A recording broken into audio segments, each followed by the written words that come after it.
In today's video, I'm going to teach you how to add a carousel slider in Shopify.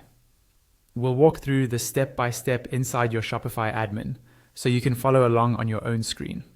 A carousel slider is a great way to show products in a clean, scrollable row, instead of stacking everything in multiple rows. It looks more modern, and it's especially useful on smaller screens like phones. First, log into your Shopify admin.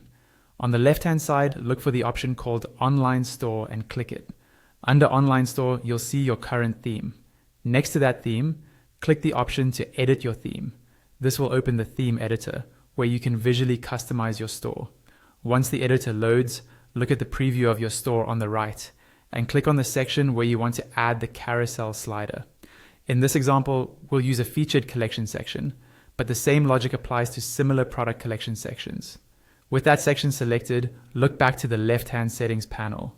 Scroll down until you find something labeled Collection Layout or a similar layout setting for that section. Under that, you'll see a setting for columns. This controls how many products appear side by side in one row.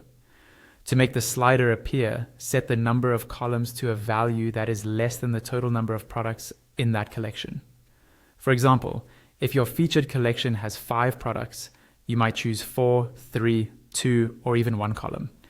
If the columns are set to a number equal to or greater than your total products, Shopify has no need to slide to show more items, so the carousel will not appear. Once you've adjusted the columns, look again at the left-hand panel and find the toggle for carousel. Turn this on. As soon as you do, check the preview on the right. Your products should now appear in a single row, with arrows or sliding controls so visitors can move through the items. If you reduce the number of columns even more, each product card will appear larger and the slider will have more pages to scroll through. This is a simple way to emphasize your products visually and control how many show at once. When you're happy with how the carousel looks and behaves, don't forget to click Save in the top right corner of the editor. That's it. You've successfully added a carousel slider to your Shopify store.